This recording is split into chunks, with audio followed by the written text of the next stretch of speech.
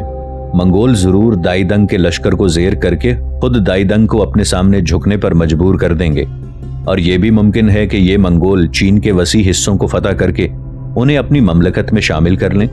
اگر ایسا ہوا تو منگول اور زیادہ خونخوار ہو جائیں گے، اور چین کی حالت ان کے سامنے اس معمر خاتون کی سی ہو جائے گی جو بڑے سلیقے اور بڑی شان کا لباس پہنے گیان دھان میں محو ہو، جس کے اطراف میں بہت سے بچے جمع ہوں اور وہ ان بچوں کی نگہداشت نہ کر سکتی ہو۔ محافظ نے کہا، آپ نے بہت اچھی مثال دی۔ منگول جفاکش اور محنتی ہیں، جبکہ ہمارا معاملہ ان کے مقابلے میں الٹ ہے۔ ہاں، تو میں کہہ رہا تھا کہ احسان کو فوراً یہاں سے کسی گمنام اور محفوظ جگہ کی طرف چلے جانا چاہیے، ورنہ وہ اپنی جان سے ہاتھ دھو بیٹھیں گے، اس لیے کہ منگولوں کا جو لشکر شاہراہ ریشم کے کنارے خیمہ زن ہوا ہے، لازمی بات ہے کہ یسوتائی بھی اس میں شامل ہوگا۔ احسان پر اس کے بہت سے حساب ہیں، اور کیا وہ انہیں چکانے اس طرف آئے گا نہیں؟ اور اب وہ ایسی حالت میں ہے کہ اس سے مقابلہ بھی نہیں کیا جا سکتا، کیونکہ اس کے ساتھ اس کا لشکر ہے، اور اگر وہ چاہے تو سینان شہر کو ہی جلا کر رکھ دے۔ قسیمہ نے کہا، سنو، یسوتائی ایسا نہیں کرے گا۔ وہ ایک رحم دل انسان ہے، وہ سینان شہر کو نقصان نہیں پہنچائے گا، لیکن احسان کو پھر بھی احتیاطی تدابیر ضرور کرنی چاہیے۔ اچھا سنو، احسان تھوڑی دیر پہلے یہاں بیٹھنے کے بعد جا چکا ہے۔ اب مجھے یہ علم نہیں کہ وہ اس وقت اپنے کس دوست کے ہاں ہوگا۔ تم ایسا کرو کہ اس کے سارے دوستوں اور جاننے والوں کے گھروں پر جاؤ، اور جہاں کہیں بھی وہ تمہیں ملے اس سے کہو کہ وہ فوراً رات کی تاریکی اور برف باری کو نظر انداز کر کے یہاں سے چلا جائے، اسی میں اس کی عافیت ہے۔ وگرنہ اگر وہ یسوتائی کے ہتھے چڑھ گیا تو وہ انتہائی کربناک اور ذلت کی موت مارے گا۔ اور ہاں، تمہارے جانے کے بعد میں بھی نیا کو لے کر منگولوں کے لشکر کی طرف جاتا ہوں۔ وہاں ہم دونوں یسوتائی سے ملیں گے اور اس کی منت کر کے اس سے احسان کے گناہ اور قصور معاف کرانے کی کوشش کریں گے، اور اگر یسوتائی نے اسے معاف کر دیا تو وہ یہاں حویلی کے اندر ہمارے ساتھ اپنی آئندہ زندگی پر امن اور آسائش میں گزار سکے گا، اور اسے یوں ادھر ادھر چھپنے کی ضرورت نہیں ہوگی۔ تم جانو، یسوتائی ہماری طرح مسلمان ہے، اور مجھے امید ہے وہ ہماری بات ضرور مان لے گا۔ محافظ نے قسیمہ کی اس تجویز کی بھرپور حمایت کرتے ہوئے کہا، ہاں یہ درست ہے، میں ابھی احسان کی تلاش میں نکلتا ہوں اور اسے مل کر معاملے کی نوعیت سمجھانے کی کوشش کرتا ہوں۔ اس کے ساتھ ہی وہ وہاں سے چلا گیا۔ قسیمہ تیزی سے لپک کر کمرے میں واپس آیا۔ جو چیزیں محافظ بازار سے خرید کر لایا تھا وہ اس نے کمرے کے ایک کونے میں ڈال دیں۔ نیاہ نے پوچھا، آپ نے اتنی دیر کیوں کر دی؟ قسیمہ نے جواب دیا، میں جان بوجھ کر ایسا کر رہا تھا تاکہ اس کے ساتھ باتوں کے دوران سورج غروب ہو جائے اور تاریکی پھیل جائے، اور اے نیاہ، تم دیکھتی ہو کہ ایسا ہو چکا ہے۔ سنو، قدرت ہم پر مہربان ہے، اب ہمیں یسوتائی کے پاس نہیں جانا پڑے گا، بلکہ وہ خود چل کر ہمارے پاس آ گیا ہے۔ نیاہ نے کہا، میں سمجھی نہیں، آپ کیا کہنا چاہ رہے ہیں؟ اگر یسوتائی خود یہاں آ گیا ہے تو اس وقت کہاں ہے؟ اور محافظ کو اس وقت آپ نے کہاں بھیج دیا ہے؟ قسیمہ نے اس کے پاس بیٹھتے ہوئے کہا، سنو نیاہ، چنگیز خان اپنے لشکر کے ساتھ چین پر حملہ آور ہو رہا ہے۔ اس کا لشکر اس وقت ہمارے شہر سے باہر شاہراہ ریشم پر خیمہ زن ہوا ہے۔ یقینی بات ہے کہ یسوتائی بھی اس لشکر میں شامل ہوگا، لہٰذا آؤ ہم احسان کو لے کر اس کے پاس چلیں۔ میں سمجھتا ہوں خدائے بزرگ و برتر نے ہماری مشکلیں آسان کر دی ہیں کہ ہمیں یسوتائی سے ملنے کے لیے صحرائے گوبی کی طرف نہیں جانا پڑا۔ آؤ اس رات کی تاریکی میں برف باری سے فائدہ اٹھاتے ہوئے احسان کو لے کر یسوتائی کے سامنے پیش کر کے اپنے فرض سے سبکدوش ہو جائیں۔ نیاہ نے پریشانی سے کہا، لیکن محافظ اس وقت کہاں ہے؟ اسے اس کا علم نہیں ہونا چاہیے۔ قسیمہ نے کہا، تم اس کی فکر نہ کرو، اس نے مجھ سے احسان کے بارے میں پوچھا تھا، میں نے اسے بتایا کہ تمہاری غیر موجودگی میں احسان یہاں سے چلا گیا ہے۔ اسی نے مجھے خبر دی ہے کہ منگولوں کا لشکر شاہراہ ریشم کے کنارے خیمہ زن ہے۔ میں نے اسے کہا ہے کہ چونکہ یسوتائی بھی لشکر میں شامل ہوگا، لہٰذا اس کی طرف سے احسان کو خطرہ ہے۔ میں نے اسے مزید کہا ہے کہ وہ احسان کے سارے دوستوں کی طرف جائے اور جہاں بھی احسان اسے ملے وہ اسے کہے کہ اسے یسوعائی کی طرف سے خطرہ ہے، لہٰذا وہ فوراً یہاں سے نکل کر کسی گمنام اور محفوظ جگہ پر چلا جائے۔